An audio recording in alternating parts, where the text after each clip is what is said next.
നമസ്കാരം. CPM കൊല്ലം ജില്ലാ സമ്മേളനത്തിൽ BJPയുടെ വളർച്ച സംസാര വിഷയവും ആശങ്കയും ഉണ്ടാക്കുകയാണ്. സംസ്ഥാനത്തെ BJPയുടെ വളർച്ച കമ്മികളെ നല്ല രീതിയിൽ ഭയപ്പെടുത്തിക്കൊണ്ടിരിക്കുകയാണ്. മോദി അധികാരത്തിൽ വന്നതിന് ശേഷം ഭാരതമാകെ മോദി തരംഗം തന്നെയാണുള്ളത്. 2029 മോദി സർക്കാർ വരും എന്നത് ഭാരതം മുഴുവനായി ചർച്ച ചെയ്യുന്ന കാര്യമാണ്. ഒപ്പം രാഹുൽ ഗാന്ധി മറ്റു പ്രതിപക്ഷങ്ങളും ഭയത്തോടെ അത് നോക്കിക്കാണുന്നുമുണ്ട്. അപ്പോഴാണ് മോദി സർക്കാരിന്റെ അടി ഇങ്ങ് കേരളത്തിലും കിട്ടുന്നത്. സുരേഷ് ഗോപി ജയിച്ചതു മുതൽ ആ ഭയം 4 ഇരട്ടിയായി മാറിയിരിക്കുകയാണ് പലർക്കും.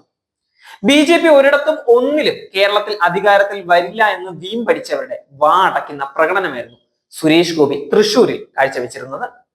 വെറുതെ പിണറായി 3.0 ലോഡിംഗ് എന്ന് വീമ്പടിക്കുന്ന കമ്മികൾക്ക് അത് ഒരിക്കലും നടക്കില്ല എന്ന് വ്യക്തമായി തന്നെ അറിയാം. എന്നിരുന്നാലും ദേശാഭിമാനിയും കൈരളിയും ഒക്കെ ആവുന്നത്ര ഈ സർക്കാർ കാണിക്കുന്ന കൊള്ളരുതായ്മ വെളുപ്പിക്കാൻ ശ്രമിക്കുന്നുമുണ്ട്. പറയുമ്പോൾ BJP പോലെ തന്നെ ഒരു കേഡർ പാർട്ടിയാണ് CPM. എന്നാൽ കുറച്ചു നാളായി ഒരു അച്ചടക്കവും ഇല്ലാതെ തോന്നിവാസം കാണിക്കുന്ന അണികളെയും നേതാക്കളെയുമാണ് CPM പാർട്ടിയിൽ കാണാൻ ഇപ്പോൾ സാധിക്കുന്നത്. CPIയുടെ ബിനോയ് വിഷയം അടക്കം ഇത് ചൂണ്ടിക്കാട്ടിയിട്ടുമുണ്ട്. ഇപ്പോൾ നടന്ന ജില്ലാ സമ്മേളനത്തിൽ സെക്രട്ടറി MV ഗോവിന്ദനും വിമർശനം വന്നിരിക്കുകയാണ്. മൈക്ക് ഓപ്പറേറ്ററോട് തട്ടിക്കയറിയതിനാണ് വിമർശനം വന്നത്. MV ഗോവിന്ദൻ നയിച്ച ജനകീയ പ്രതിരോധ യാത്ര, അടുത്ത മുഖ്യമന്ത്രിയാകാനുള്ള കുപ്പായം തയ്ച്ചു വെച്ചിരിക്കുന്ന MV ഗോവിന്ദന് ആ യാത്ര അനിവാര്യം തന്നെയായിരുന്നു. പക്ഷെ അത് തൃശ്ശൂരിലെത്തിയപ്പോൾ മൈക്ക് ഓപ്പറേറ്ററോട് തട്ടിക്കയറിയിട്ടുണ്ടായിരുന്നു. അതിന് സമ്മേളന പ്രതിനിധികൾ ഇപ്പോൾ വിമർശനം ഉന്നയിച്ചിരിക്കുകയാണ്. തെരഞ്ഞെടുപ്പ് വേളയിൽ AK ബാലൻ നടത്തിയ മരപ്പെട്ടി പരാമർശം അനവസരത്തിലായിരുന്നു എന്നും പ്രതിനിധികൾ ചൂണ്ടിക്കാട്ടിയിരിക്കുകയാണ്.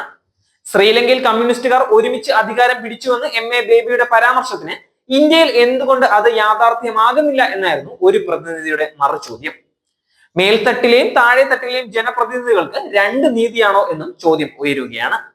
MLA ആയ MV ഗോവിന്ദന് CPM സംസ്ഥാന സെക്രട്ടറിയും MLA ആയ V ജോയ്ക്ക് ജില്ലാ സെക്രട്ടറിയും ആകാം. എന്നാൽ പഞ്ചായത്ത് അംഗമായ വ്യക്തിക്ക് ലോക്കൽ സെക്രട്ടറി ആകാൻ സാധിക്കുന്നില്ല. ഇത് എന്ത് നീതിയാണ് എന്നുള്ള ചോദ്യമാണ് ഇപ്പോൾ ഉയരുന്നത്. സീതാറാം യെച്ചൂരിയുടെ മരണത്തിന് ശേഷം പാർട്ടി ജനറൽ സെക്രട്ടറിയെ കണ്ടെത്താനാകാത്തതിലും വിമർശനം വരികയാണ്. ഇന്ത്യ മുന്നണിക്ക് നേതൃത്വം നൽകാൻ ചുക്കാൻ പിടിച്ചത് CPM തന്നെയാണ്. എന്നാൽ ഇന്ത്യ മുന്നണിയിൽ CPM ഉണ്ടോ എന്ന് ഇപ്പോൾ വ്യക്തമല്ലാത്ത അവസ്ഥയാണ് എന്നും പ്രതിനിധികൾ ചൂണ്ടിക്കാട്ടുകയാണ്. നടൻ മുകേഷ് MLAക്കെതിരെ രൂക്ഷ വിമർശനം ഉയരുന്നുണ്ട്. ഹേമ കമ്മിറ്റി റിപ്പോർട്ട് സർക്കാരിന്റെ കൈവശം ഇരിക്കെ ലോക്സഭാ തെരഞ്ഞെടുപ്പിൽ മുകേഷിനെ എന്തിന് സ്ഥാനാർത്ഥിയാക്കി എന്നാണ് ഇപ്പോഴത്തെ ചോദ്യം.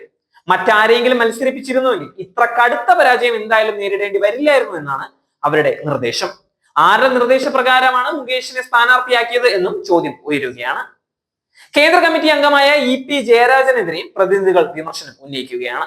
കമ്മ്യൂണിസ്റ്റിന് നിരക്കുന്ന രീതിയല്ല EP എന്നാണ് ലോക്സഭാ തെരഞ്ഞെടുപ്പ് ദിവസം തന്നെ രാവിലെ EP നടത്തിയ വെളിപ്പെടുത്തൽ ഇതിന് തിരിച്ചടിയായി എന്നും വിലയിരുത്തലുണ്ട്. EP BJPയിലേക്ക് വരാനിരിക്കുന്ന കാര്യം നമുക്ക് എല്ലാവർക്കും അറിയാവുന്നതാണ്. എന്നാൽ ഇന്നോവ വീട്ടിലേക്ക് വരുമോ എന്നുള്ള ഭയം കാരണം EP അതിൽ നിന്ന് തൽക്കാലത്തേക്ക് പിന്മാറുകയായിരുന്നു. വിമർശനങ്ങൾ ശക്തമാകുന്നതിനിടെ CPM കൊല്ലം ജില്ലാ സമ്മേളനം ഇന്ന് 2ാം ദിനത്തിലേക്ക് കടക്കും. പാർട്ടിക്കുള്ളിലെ വിഭാഗീയതയും BJPയുടെ വളർച്ചയിലെ ആശങ്കയും ഒക്കെ തന്നെയാണ് ആദ്യ ദിന പ്രവർത്തന റിപ്പോർട്ടുകൾ പുറത്തു കൊണ്ടുവരുന്നത്. ജില്ലാ സെക്രട്ടറി S സുദേവൻ അവതരിപ്പിച്ച റിപ്പോർട്ടിന്മേലുള്ള പൊതുചർച്ച ഇന്നും തുടരും. നാളെയാണ് ജില്ലാ കമ്മിറ്റി തെരഞ്ഞെടുപ്പ് നടക്കുന്നത്. എന്തു തന്നെയാണെങ്കിലും മോദി പ്രഭാവം കാരണം കേരളത്തിലെ കോൺഗ്രസുകാർക്കും സഖാക്കൾക്കും ഉറക്കമില്ല രാത്രികൾ തന്നെയാണ്.